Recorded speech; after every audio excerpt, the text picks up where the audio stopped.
வணக்கம். சங்கிகளின் ஆதரவாளன் கதிரேசன். தவிக ஆட்சிக்கு 15 நாளில்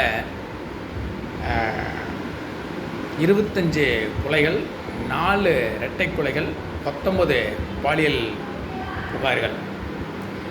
இதை சொல்கிறது யாருன்னு கேட்டிங்கன்னா, முன்னாள் தமிழகத்தினுடைய துணை முதல்வரும் இப்போதைய எதிர்க்கட்சி தலைவருமான உதயநிதி ஸ்டாலின் அவர்கள் தான் இதை சொல்கிறாரு. இதை சொல்கிறதுக்கு முதல்ல இவருக்கு அருகதை இருக்குதா அப்படின்னு முதல்ல இவர் சுய பரிசோதனை செஞ்சு பார்த்துக்கணும். போன 5 வருஷமாக இவங்க ஆட்சியில் நடக்காத பாலியல் குற்றங்கள், தவறுகள், கொலை, கொள்ளை, கற்பழிப்பு, வழிப்பறி நடக்காத இப்போ நடந்துச்சு 5 நாளில். இவங்க ஆரம்பித்தது தானே. 5 வருஷம் இவங்க ஆட்சியில் இதுதான் நடந்துட்டு இருந்தது. அன்றைக்கி மக்கள் கூவிட்டு இருந்தாங்கல்ல, பத்திரிகைக்காரங்க கூட பறந்துட்டு இருந்தாங்கல்ல, சோசியல் மீடியாவில் கூட எழுதி தெளிந்தாங்கல்ல. அன்றைக்கெல்லாம் நீங்கள் வேடிக்கை பார்த்துட்டு கம்முன்னு தான் இருந்தீங்க. அன்றைக்கி இதில் தடுக்கிறதுக்கு நீங்கள் என்ன நடவடிக்கை எடுத்தீங்க? அன்றைக்கி நீங்கள் இதில் தடுக்கிறதுக்கு நடவடிக்கை எடுத்து கடுமையான சட்டங்கள் கொண்டு இருந்து இந்த குற்றச்சம்பவம் செஞ்சவங்களுக்கு நீங்கள் கடுமையான தரணும். இன்றைக்கி இதெல்லாம் நடந்திருக்காதில்ல, இதில் தடுத்துருக்கலாம்ல. அன்றைக்கி செய்ய மாட்டேங்க. ஏன்னா அப்போ நீங்கள் இதில் தடுத்து செஞ்சுருந்தீங்கன்னா இப்போ நீங்கள் 2வது கண்டிப்பாக அதை மாதிரி செஞ்சீங்க, நீங்கள் ஆட்சிக்கு வந்துருப்பீங்க, வரப்பில்லை. ஆனால் உங்களுக்கு உங்கள் மேலே சந்தேகம். அப்படி நீங்கள் செஞ்சுருந்தீங்கன்னா அதில் தடுத்து இப்போ இதெல்லாம் நடக்காது. இந்த 15 நாளில் 25 கொலை, 4 இரட்டை கொலை, 19 பாலியல் புகார், இதெல்லாம் நடந்திருக்காது. அப்போ இதெல்லாம் நடக்காமல் இருந்தால் இன்னும் 5 வருஷத்துக்கு இன்னும் அடுத்த குறை சொல்லியே நீங்கள் காலத்தை கடத்தணுமில்ல, அதை கடத்த முடியாதுல்ல. அதனால் நீங்கள் அதை தடுக்கக்கூடிய சூழ்நிலை இருந்திருந்தாலும் உங்களுக்கு தடுக்கிறதுக்கு மனசு வந்திருக்காது. எப்போவுமே நீங்கள் திமுக ஒரு தடவை ஆட்சியிலேருந்து 2வது ஆட்சிக்கு வராது. அது வரலாற்று உண்மை, பார்த்துட்டு இருக்காங்க. அதனால் உங்களுக்கு உங்கள் மேலே சமைக்கல. சரி, அடுத்த 5 வருஷம் நம்ம காலத்தை தள்ளணுமில்ல, அதுக்கு ஏதாவது காரணம் வேணும். அதுக்கு கொஞ்சம் இப்படி விட்டுட்டு போயிட்டோம்னா அது திருப்பி இது நடந்துகிட்ருக்கோம். அதனால் இதை சொல்லியே நம்ம காலத்தை விட்டிக்கலாம் அப்படின்னு போட்டு நீங்கள் விட்டுட்டு போயிட்டீங்க. இதில் பார்த்தீங்கன்னா ஒரே ஜம்பில் இங்கேருந்து ஊப்பிக்கு போயிட்டீங்க. ஊப்பியில் போய் இது ஊப்பியாக தமிழ்நாடு நினைக்கிறீங்க. ஊப்பியை பற்றி உங்களுக்கு எதாவது தெரியுமா? இல்லை ஊப்பியில் யோகியோட ஆட்சியில் என்ன நடந்துட்டுருக்குது, அங்கே சட்ட ஒழுங்கு எப்படி நடந்துகிட்ருக்குது, குற்ற சம்பவங்கள் எப்படி நடந்துருக்கு உங்களுக்கு தெரியுமா?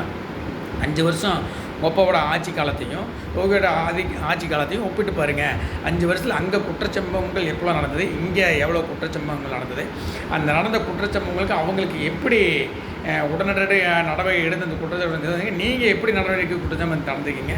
அங்கே குற்றச்சம்பவங்களாம் 5 வருஷத்தில் எவ்வளோ குறைஞ்சிருக்குது, இங்கே 5 வருஷம் குற்றச்சம்பவங்கள் எவ்வளோ ஏறிக்குது அப்படிங்கலாம் கொஞ்சம் பாருங்கள். ஏன்னா அதையெல்லாம் பார்க்குறது உங்களுக்கு டைம் இல்லை. ஏன்னா நீங்கள் நைட் 12 மணிக்கு மேலே இன்ஸ்டாகிராமில் நடிகைகள் லைக் போடுறக்கும், அப்புறம் தான் பால்டாயில்னால பேசுகிறாங்க. அதை பற்றி சரியான டீட்டெயில் தெரியல, அது என்ன கர்மாந்தரம் தெரியல, அதுக்கே உங்களுக்கு நேரம் சரியாக இருக்கும். அதையுமே நீங்கள் பார்த்தீங்கனாலே அது உங்கள் குடும்பத்தோட விளம்பர கம்பெனி முரசொலி அதை பார்ப்பீங்க. இல்லைன்னா உங்கள் குடும்ப சேனல் சன் டிவி பார்ப்பீங்க. அதை தான் நீங்கள் பார்ப்பீங்க, வேறு எதுவும் பார்க்க போகிறதில்ல.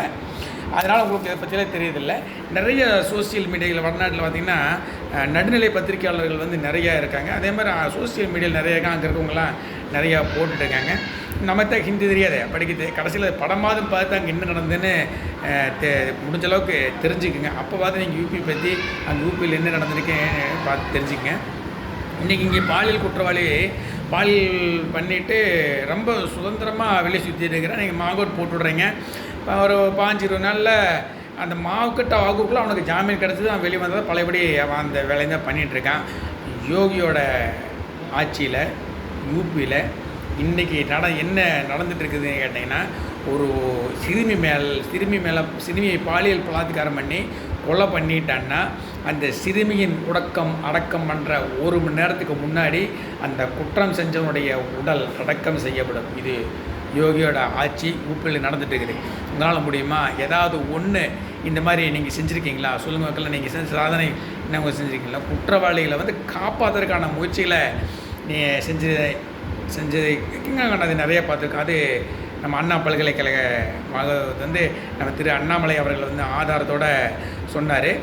தமிழ்நாட்டில் அந்த மாதிரி ஒரு நிலைமை வரக்கூடிய சூழ்நிலை இருக்குது. அது எப்போ அப்படின்னா, தமிழ்நாட்டில் பாஜக ஆட்சியை பிடிக்கணும், அண்ணாமலை அவர் சிஎம்மாக உட்காரணும். அன்னைக்கு தமிழகத்தில் ஒரு பொண்ணு மேலே ஒருத்தன் கையை வச்சுட்டான் அப்படின்னா அவன் உயிரோடு போடுவ மாட்டான், அவனோட பிறந்தா ஊழுவோம். அது நடக்கும். ஆனால் அதுக்கு கொஞ்ச நாள் தமிழக மக்கள் வெயிட் பண்ணணும். தமிழக மக்கள் விழிப்புணர்வு வேணும்.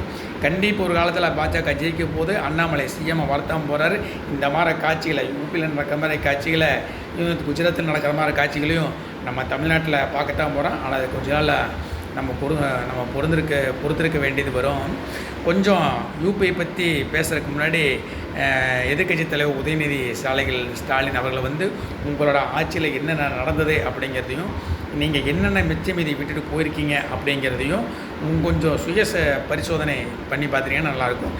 ஜெயஹிந்த், வணக்கம்.